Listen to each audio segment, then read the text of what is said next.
Welcome, viewers. Today we are discussing a war that has dramatically changed its nature. The Russia-Ukraine conflict has shifted from the trenches of the front line to a devastating phase of aerial warfare, where both sides are unleashing a barrage of missiles and drones. It has become less a war for territory and more a war aimed at destroying national will and critical infrastructure. What we have witnessed in the past few weeks is not merely a few isolated attacks. It is part of a long-term strategic campaign. Daily reports from the Ukrainian Air Force show a consistent increase in the overall number of strikes. Specifically, during the month of November, Russia fired over 5,600 missiles and long-range drones at Ukraine, marking a 2% increase over the previous month. Russia is placing a heavy emphasis on drone-based attacks, as they are far more cost-effective than conventional missiles, particularly the Iranian-designed Shait-type drones, or Geran-2. The primary objective of these assaults is to systematically degrade Ukraine's energy infrastructure. As the fourth wartime winter approaches, Russia's strategy is clear: to break the resolve of the Ukrainian populace and choke the country through widespread blackouts. Reports from the UN monitoring mission confirm a severe spike in attacks on energy infrastructure, leading to emergency power outages across most regions. These attacks are not contained near the front line. They are striking deep, causing heavy damage in cities like Kyiv. Recently, one strike hit a railway hub near Kyiv, damaging the depot and carriages, while another drone attack tragically destroyed a house in Ukraine's central Dnipropetrovsk region, killing a 12-year-old boy. These strikes underscore that the war is no longer limited to soldiers, but is directly threatening civilian lives and homes. The most critical aspect of Russia's missile and drone campaign is its weaponization of power and heating supply. Statistics show that during the 2022 to 2023 fighting, half of Ukraine's electricity generation capacity was either destroyed or occupied by Russian forces. But the recent attacks are proving to be even more devastating. Throughout October and November 2025, a series of massive attacks on Ukraine's energy sector caused widespread emergency blackouts nationwide. For instance, according to officials from Ukraine's state energy company Naftogaz, recent Russian strikes have disabled as much as 60% of the country's natural gas production. This is a technological disaster that risks plunging the country into deep winter conditions without heat. Russia is conducting combined attacks using both Kinzhal missiles and Shait drones to overwhelm Ukraine's air defense systems. Hypersonic missiles like the Kinzhal are difficult to intercept due to their extreme speed and unpredictable trajectory. Meanwhile, slow-flying Shait drones are sent in massive waves to force Ukraine to expend valuable and expensive air defense resources. One analysis suggests that the average daily launch frequency of Shait-type drones has climbed to around 182 per day. This sheer volume presents an enormous challenge for Ukrainian defenses.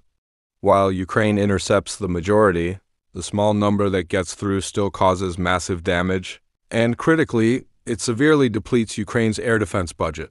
This war is not one-sided. Whenever Russia escalates its missile and drone attacks on Ukraine, Kyiv responds with reciprocal and deep penetration strikes. Ukraine has rapidly advanced its long-range drone capabilities, allowing it to hit strategic targets deep within Russian territory. The strategy behind these Ukrainian attacks is clear: to degrade Russia's war machine and cripple its military logistics. Recently, Ukraine conducted a record-breaking drone strike that reached over 1,800 kilometers into Russian airspace, targeting strategic assets like the Voronezh over-the-horizon radar station. The main focus of these attacks is Russia's oil and military industry. Ukrainian drones have successfully targeted Russian oil refineries far from the border, such as the Syzran oil refinery. These strikes inflict severe damage on Russia's oil exports, a primary source of funding for the war effort. In November 2025, Ukraine's unmanned systems forces claimed they struck over 23,000 Russian targets both along the front line and deep in Russia's rear. These targets included energy, logistics, and military facilities. This strategy aims to bring the reality of war back home to Russia, showing that its own military and economic infrastructure is vulnerable to Kyiv's asymmetric response. This conflict is not just about firing missiles and drones. It's a continuous race between defensive and offensive technologies. Both Russia and Ukraine are rapidly incorporating new tech into their campaigns. Russia has continuously modernized its German 2 Shate drones, communication, and navigation systems to allow them to continue flying even under heavy electronic jamming. Reports also indicate Russia is using decoy drones like the Gerber 2 in its attacks to confuse the Ukrainian air defense system. The decoys are designed to force the expenditure of Ukraine's limited air defense systems. Systems like Patriot and NASAMS are crucial for protecting key installations, but they are expensive and their supply is dependent on the political support of Western nations. Ukraine faces a difficult balance, using costly defensive missiles to shoot the drone production. Specifically, FPV, first-person view, drones, once used for short-range engagement, are being modified for long-distance navigation. This change has significantly enhanced Ukraine's asymmetric warfare capability, allowing it to target strategic Russian assets. This technology race will ultimately define the future trajectory of the war. The escalating missile and drone attacks have profound global and humanitarian consequences. First, it is a humanitarian crisis. UN figures suggest that the number of civilian casualties in the first 10 months of 2025 was 27% higher than during the same period last year, largely due to these strikes. This escalating tension is also becoming a wider European problem. Attacks on Ukraine's energy infrastructure, particularly its gas production, are creating energy imbalances and price spikes across Central and Eastern Europe. If Ukraine faces a severe shortfall in fuel and power, its neighbors will also feel the impact. A final key aspect is the impact of this violence on peace talks. The increase in Russian attacks is happening while U.S. and Ukrainian officials discuss a refined peace framework. This increased aggression is a pressure tactic intended to secure acceptance of Moscow's demands, such as Ukraine's non-membership in NATO. The Kremlin's message is clear: the war will continue until its fundamental security guarantees are met. The path ahead is precarious.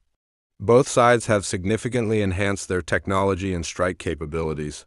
Until Ukraine receives a consistent and massive supply of advanced air defense systems from the West, Russia will continue its strategy of attrition from the air. The next chapter of this war will be written in the skies, where drones and missiles will decide who blinks first. That was today's Global Review. What are your thoughts? Can advanced defensive technology truly keep pace with this rapidly evolving threat? Let us know in the comments below. Until next time, take care and keep watching the Global Review.